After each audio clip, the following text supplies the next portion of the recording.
Assalamualaikum warahmatullahi wabarakatuh. Perkenalkan, nama saya Zahra Nuraini dengan NPM 221013. Di sini saya akan membacakan sebuah novel filsafat yang berjudul Dunia Sophie. Socrates, orang yang paling bijaksana adalah orang yang mengetahui bahwa dia tidak tahu. Sophie segera mengenakan daster dan bergegas menuju dapur. Ibunya sedang berdiri di dekat meja dapur. Sophie memutuskan untuk tidak mengatakan apapun mengenai selendang sutra itu. "Apakah ibu sudah mengambil koran?" tanyanya. Ibunya berpaling. "Maukah kamu mengambilkannya untukku?"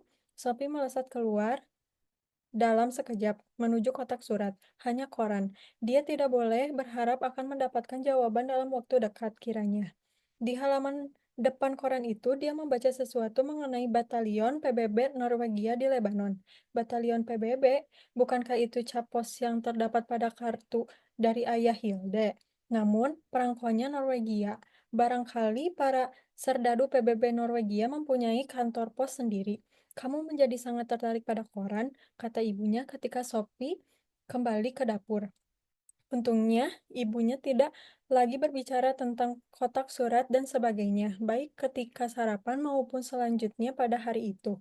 Ketika ibu pergi berbelanja, Sophie membawa surat mengenai takdir ke sarang. Dia terkejut melihat sebuah amplop putih kecil di samping kaleng kue dengan surat-surat lain dari sang filosof. Sophie yakin sekali dia tidak meletakkannya di sana. Amplop ini juga basah di sudut-sudutnya, dan di situ terdapat beberapa lubang, persis seperti yang telah diterimanya kemarin. Apakah sang filosof telah datang ke sini? Apakah dia tahu tentang tempat persembunyian rahasianya? Mengapa amplop itu basah? Semua pertanyaan ini membuat kepalanya pusing. Dia membuka surat itu dan membaca isinya. "Sophie yang baik, aku membaca suratmu dengan penuh minat, dan bukannya tanpa sedikit penyesalan. Sayangnya, aku harus mengecewakanmu. Berkenaan dengan undangan itu, kita akan bertemu suatu hari nanti. Tetapi mungkin agak lama juga sebelum aku dapat datang sendiri ke sana. Aku harus menambahkan bahwa mulai sekarang aku tidak lagi dapat mengirimkan sendiri surat-suratku. Lama-lama itu akan terlalu berbahaya. Kelak, surat-surat akan dikirimkan oleh utusan kecilku. Selain itu, surat-surat tersebut akan dibawa langsung ke tempat rahasia di taman ini. Kamu boleh terus menghubungiku kapan saja kamu merasa perlu. Caranya, letakkan sebuah amplop merah jambu dengan sepotong kue atau segumpal gula di dalamnya. Jika jika utusan itu menemukannya, dia akan membawanya langsung kepadaku. NB. Sungguh tidak menyenangkan menolak undangan seorang gadis muda untuk minum kopi, tapi kadang-kadang itu terpaksa dilakukan. NB lagi, jika kamu menemukan selembar selendang sutra merah di suatu tempat, tolong simpan baik-baik. Kadang-kadang barang milik pribadi suka tercampur-campur, terutama di sekolah dan tempat-tempat semacam itu. Dan ini adalah sebuah kursus filsafat. Salam, Alberto Knox. Sophie telah me- Sophie telah menjalani ke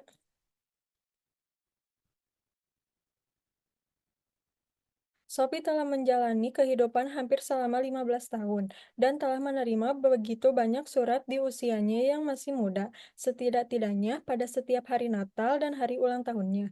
Tapi surat ini adalah yang paling aneh yang pernah diterimanya. Tidak ada cap pos di situ. Bahkan surat itu tidak ditaruh di kotak surat, tetapi dibawa langsung ke tempat persembunyian Sophie yang paling rahasia di semak-semak tua. Kenyataan bahwa surat itu basah pada musim semi yang kering juga merupakan sesuatu yang misterius. Yang paling aneh dari semuanya adalah selendang sutra itu tentu saja.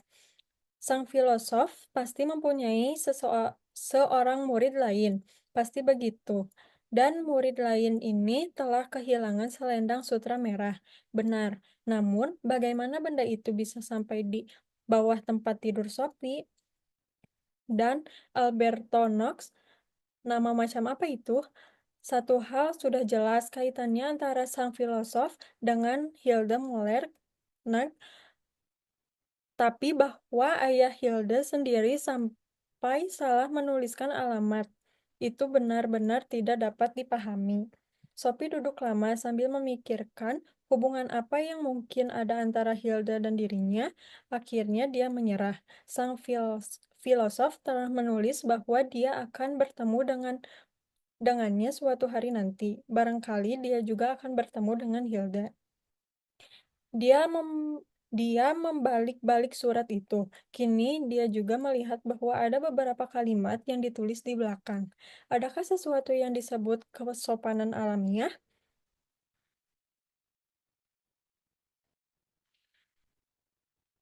One. Dia membalik-balik surat itu. Kini tuh Dia membalik-balik surat itu. Kini, dia juga melihat bahwa ada beberapa kalimat yang ditulis di belakang. Adakah sesuatu yang disebut kesopanan alamiah? Orang yang paling bijaksana adalah yang mengetahui bahwa dia tidak tahu. Pengetahuan yang sejati berasal dari dalam. Barang siapa mengetahui yang benar akan bertindak benar.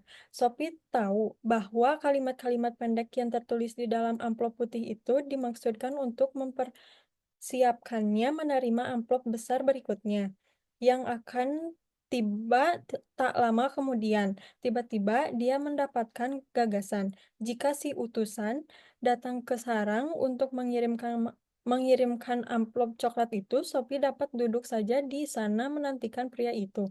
Atau dia seorang wanita. Dia pasti hanya dapat bertanya-tanya hingga pria atau wanita itu memberikannya tentang sang filosof. Surat itu menyebutkan bahwa si utusan itu kecil. Mungkinkah dia seorang anak? Adakah sesuatu yang disebut kesopanan alamiah? Sophie tahu bahwa kesopanan adalah kata yang sudah ketinggalan zaman untuk rasa malu. Misalnya, karena terlihat telanjang, tapi, apakah memang wajar untuk merasa malu karena itu? Jika sesuatu itu wajar, pikirnya, itu sama bagi setiap orang. Jadi, pastilah masyarakat yang menentukan apa yang boleh dan tidak boleh kita lakukan. Ketika nenek masih muda, tentu saja kita tidak boleh berjemur dengan dada terbuka. Tapi kini kebanyakan orang menganggapnya wajar. Meskipun hal dilarang keras di banyak negara, inikah filsafat Sophie? Inikah filsafat? Sophie bertanya-tanya.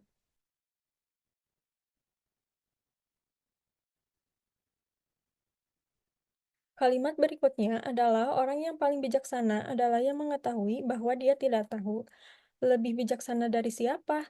Jika yang dimaksudkan sang filosof adalah bahwa seseorang yang menyadari dia tidak mengetahui segala sesuatu di dunia ini lebih bijaksana dibandingkan dengan seseorang yang hanya mengetahui sedikit, tetapi mengira bahwa dia mengetahui segalanya, ya itu memang tidak sulit untuk disetujui. Sophie tidak pernah memikirkan itu sebelumnya. Tapi semakin dalam dia berpikir, semakin jelas baginya bahwa mengetahui apa yang tidak kita ketahui adalah juga semacam pengetahuan. Hal paling tolol yang diketahui adalah jika orang bersikap seolah-olah dia mengetahui segala sesuatu yang sama sekali tidak diketahuinya.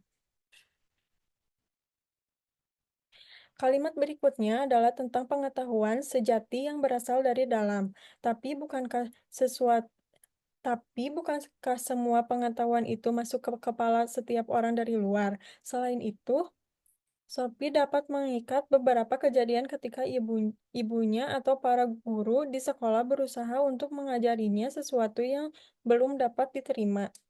Dan dia baru benar-benar mengetahui sesuatu ketika dia telah menambah sesuatu pengetahuan kepada dirinya sendiri, bahwa kadang-kadang dia tiba-tiba memahami sesuatu yang sama sekali tidak dapat dia pahami sebelumnya.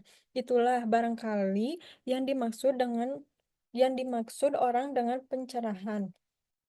Sejauh ini tidak ada masalah. Sophie mengira dia telah dapat mencerna dengan baik ketiga pertanyaan pertama. Tapi pernyataan berikut tapi pernyataan Tapi pernyataan berikutnya begitu aneh, sehingga mau tak mau dia tersenyum. Barang siapa mengetahui yang benar akan bertindak benar. Apakah itu berarti bahwa jika seorang perampok bank merampok sebuah bank, itu karena dia tidak mengetahui hal yang lebih baik? Sophie tidak berpendapat begitu. Sebaliknya, dia berpendapat bahwa baik anak-anak maupun orang dewasa melakukan hal-hal tolol yang mungkin mereka sesali sesudahnya, justru karena mereka telah melakukan hal-hal yang bertentangan dengan penilaian mereka sendiri yang lebih baik. Ketika tengah duduk sambil berpikir, Sophie mendengar sesuatu menggerisik di tengah belukar kering di sisi lain pagar tanaman yang paling dekat dengan hutan. Mungkinkah itu si utusannya? Jantungnya mulai berdegup lebih kencang. Kedengarannya seperti seekor binatang sedang mendekat dengan suara terengah-engah. Saat berikutnya, seekor Labrador besar mendesak masuk ke dalam sarang. Mulutnya menggigit sebuah amplop coklat besar yang dijatuhkannya di kaki Sophie.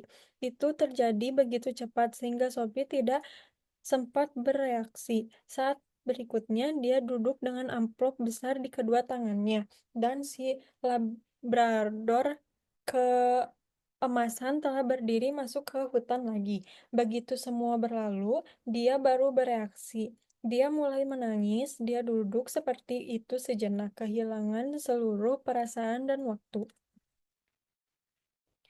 Lalu tiba-tiba dia melihat ke atas. Jadi, itulah si utusan yang termasyur termasyhur termasyhur.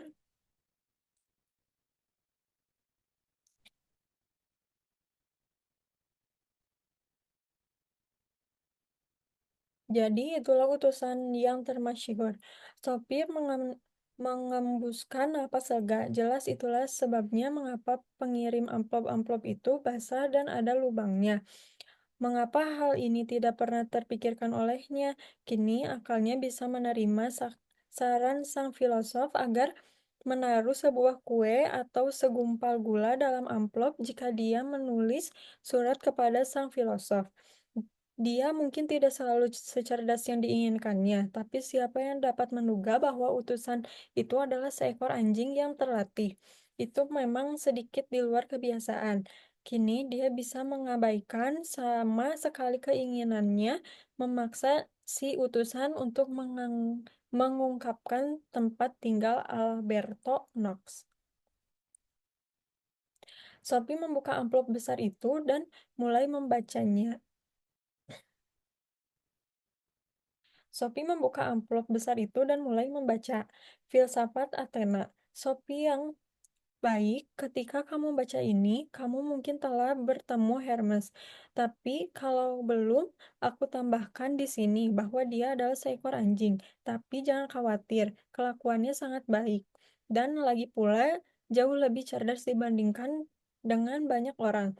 Dia sama sekali tidak pernah berusaha untuk menimbulkan kesan bahwa dia lebih pandai daripada yang sebenarnya. Perlu juga kamu ketahui bahwa namanya bukan tanpa makna. Dalam mitologi Yunani, Hermes adalah utusan para dewa, dia juga dewa para pelaut. Tapi kita tid- kita tidak akan mengurusi hal itu, setidak-tidaknya untuk saat ini. Yang lebih penting adalah bahwa Hermes juga memberikan namanya untuk kata hermetik, yang berarti tersembunyi atau tak terjangkau. Bukannya tidak cocok dengan tugas Hermes untuk menjaga agar kita berdua tetap tersembunyi satu sama lain. Jadi si utusan telah diperkenalkan. Tentu saja dia akan datang kalau namanya dipanggil dan berkelakuan sangat baik. Tapi kembali pada filsafat, kita telah menyelesaikan bagian pertama pelajaran itu. Aku mengacu kepada para filosof alam dan tindakan mereka untuk tegas-tegas menjauhkan diri dari gambaran mitologis dunia.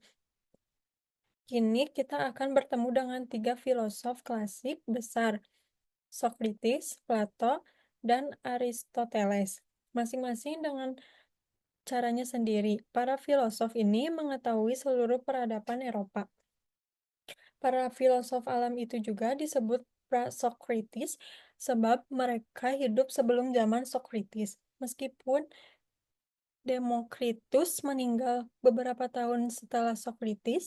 Semua gagasan termasuk filsafat alam pra-Socrates, Socrates mewakili suatu era baru secara geografis melalui temporal.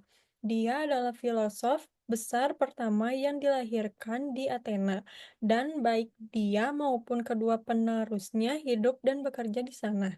Kamu mungkin ingat bahwa Anaxagoras juga hidup di Athena sebentar, tetapi kemudian diusir keluar sebab dia mengatakan bahwa matahari adalah sebuah batu merah panas.